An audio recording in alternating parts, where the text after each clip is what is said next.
Très chers frères et sœurs, nord au sud, de l'est à l'ouest, bonsoir. En ce moment où je vous parle, les drones et les missiles iraniens ont pris le ciel pour la direction d'Israël. C'est un moment inédit que nous vivons ce soir. Pour ceux qui sont nés en regardant la géopolitique mondiale, ils vont découvrir l'aboutissement d'un plan qui a été tracé depuis longtemps par les Israéliens. Et voilà.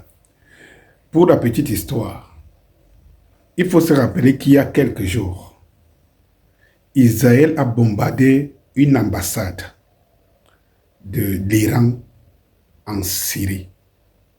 Et lorsque vous savez que dans la géopolitique mondiale, une ambassade, pas dans la géopolitique, en diplomatie, une ambassade représente un État. Cela veut dire que Israël a bombardé l'Iran.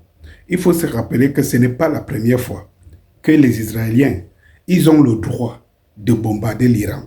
Pas aujourd'hui. Ils ont le droit de bombarder la Syrie. Ils ont le droit de bombarder le Liban. Ils ont le droit de bombarder, de tuer qu'ils veulent. Cela ne retient pas la condamnation des gens. Eh bien, regardez par exemple cette image que je venais de capter pour vous. La France, les missiles ne sont pas encore arrivés sur le territoire israélien que la France a déjà condamné. Mais la France n'a pas condamné quelque chose d'inédit, c'est-à-dire que l'attaque de l'Israël contre l'Iran. Souvenez-vous que l'Iran évite Israël depuis l'attaque du 7 octobre du Hamas.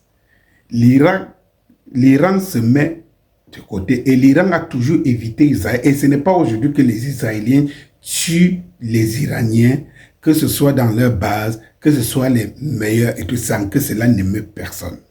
Vous devez donc comprendre l'hypocrisie de ce qu'ils appellent souvent communauté internationale. Quand vous vous rendez compte de combien d'Israéliens, combien de Palestiniens, les Israéliens ont déjà tué aujourd'hui plus de 35 000 Palestiniens, alors que les hommes occidentaux ont dit guerre Hamas-Israël.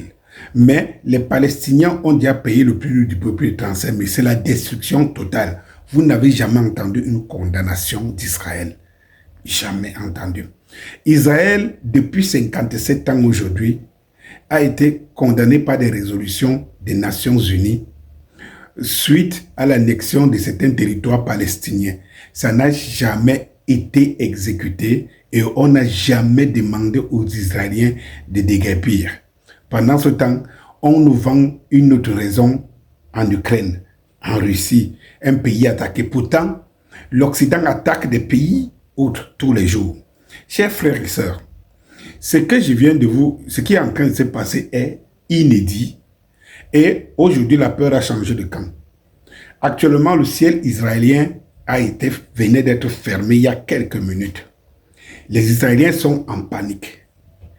Les soucis, ce n'est pas voir les bombes et les missiles iraniens tomber sur les têtes parce que c'est des suprémacistes depuis près de 60 ans et ils n'ont jamais imaginé qu'ils peuvent être inquiétés chez eux. Oh, mes frères et sœurs, comprenez où se trouve la raison et comprenez que Poutine a raison et nous devons soutenir Poutine. Parce que cette hégémonie occidentale, cet impérialisme des Américains, partout, qui impose que les autres, parce que voyez-vous, personne n'a condamné l'attaque des Israéliens, mais bien au contraire, ils ont demandé les comptes aux Israéliens qui ont tué, et ce n'est pas la première fois, qui ont bombardé et assassiné les membres d'une organisation, d'une ONG, et que sais-je encore. Et comme c'était les Occidentaux, ils ont demandé des explications et c'était fini, aucune condamnation. Aucune. Mais je vous dis qu'en ce moment, vous voyez qu'aux Amériques et tout, Joe Biden est en consultation et il y a le cabinet de guerre qui a été réuni en Israël. On attend la suite. Un nouveau front s'ouvre, mes chers frères et sœurs. Regardons le monde tel qu'il va, mais ayons notre opinion et positionnons-nous pour changer à jamais ce monde où il y a un diktat qui est conduit par les Américains. Bonsoir.